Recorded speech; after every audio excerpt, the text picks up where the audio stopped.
Hello everybody, it's Timothy here with Mana Rocks, and we are going to start our split-second review of all of the cards in the core set for 2019, M19 if you will. I've reviewed every single card, but I'm only going to take one or two sentences to explain how I feel about the card in draft and sealed, mostly draft, but limited in general. And if you want a more in-depth explanation about any of these cards, feel free to comment below and I'll go ahead and tell you how I really feel about them. But for now, we're just going to give a short split-second review of each card. I have ordered them from worst to best, in my opinion, and we have reviewed every single common, uncommon, rare, and mythic rare in the set. So let's go ahead and jump in with our split-second review of all the white cards in Core Set 2019. Isolate Tier as a constructed plant. I would go ahead and isolate this to the sideboard, and you won't bring it in very often. Seems pretty playable in a black-white life gain deck, but pretty poor outside of that. Ajani welcomes you to the realm of unplayable cards. This card is, again, playable in black-white life gain, but not even very good there. Rustwing Falcon is the typical don't-play type of card, but it does combo in aggressive decks with some of the auras pretty well. This combat trick combos with Arcades Defenders pretty well and can blank burn spells, but overall it's not that great. I'm not sure why it's an uncommon. We won't be main decking Invoke the Divine like we did in Dominaria, but this is still a pretty good sideboard card. I'm sure this card is good in the red-white go-wide decks and the black-white life gain decks, but even with the pump, it's pretty unexceptional.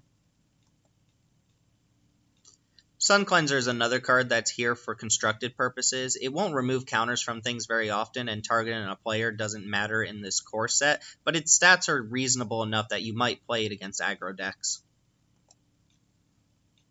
Might be a little bit of a leap to say that this is a great card, but Mighty Leap is usually pretty good for aggro, and it's always at least playable, just not a very high pick.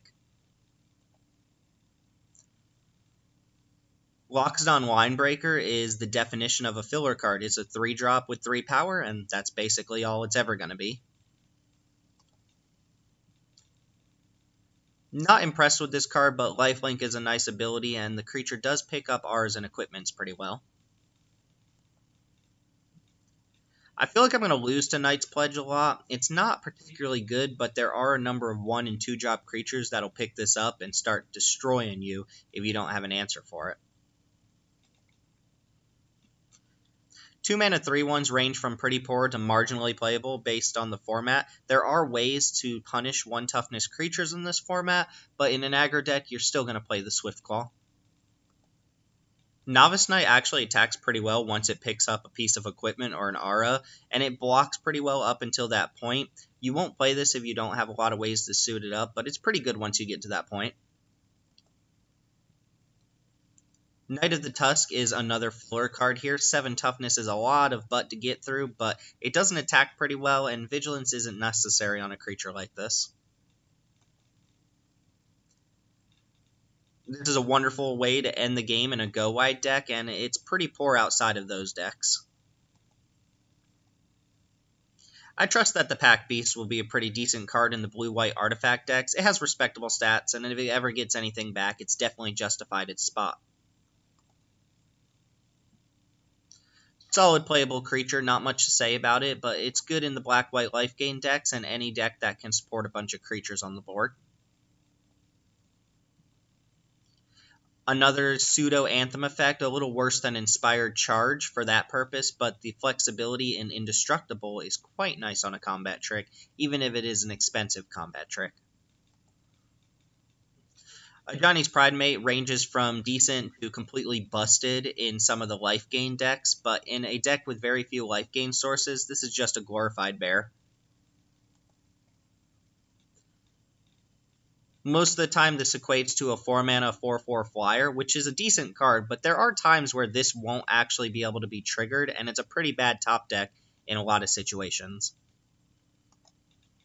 I'm a little disappointed that Shieldmare doesn't get a cool creature type like the other horses in this cycle, but it still has pseudo-evasion against red, and its triggered ability is upside. It's a playable card, not as exciting as the rest of the cycle, though. Aether Shield Artificer seems straight up busted in an artifact deck, but if your deck has a low artifact count, this card loses a lot of its value.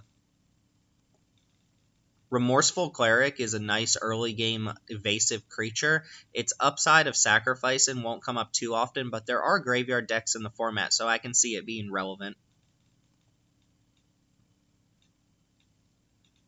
I like this in more controlling decks than I do in aggro decks, but it's a cheap, efficient removal spell against most of the field that you'll take it pretty highly and you'll be happy playing it. Honestly, Militia Bugler should probably be higher up on my list. It does require that you draft a deck with a bunch of 2-drops in it, but if it ever hits one, it is card advantage in white, and it does have a decent body on top of that. This seems like one of the key commons for white in this format. It pushes through a lot of damage, and it is a knight to boot, which works with a couple other cards in the set.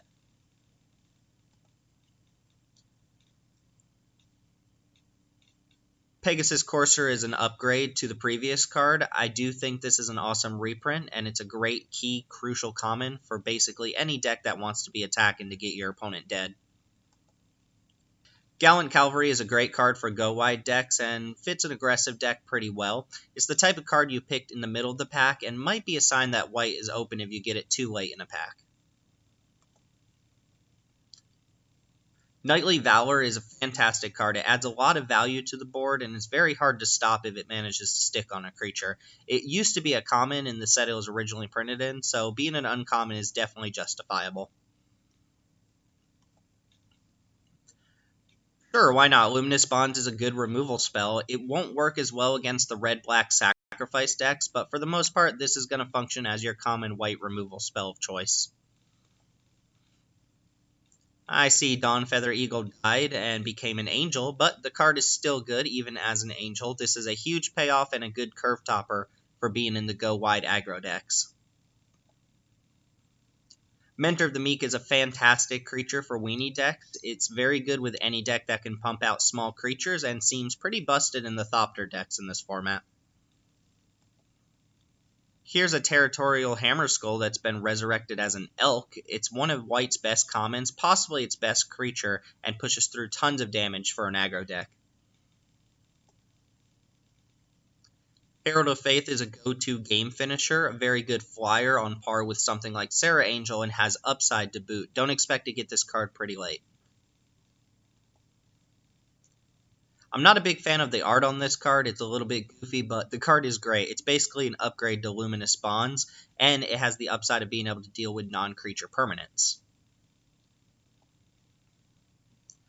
I'm a huge fan of Wraths in general and Limited. They provide a reset button that a lot of other decks can't, so I like this card quite a bit.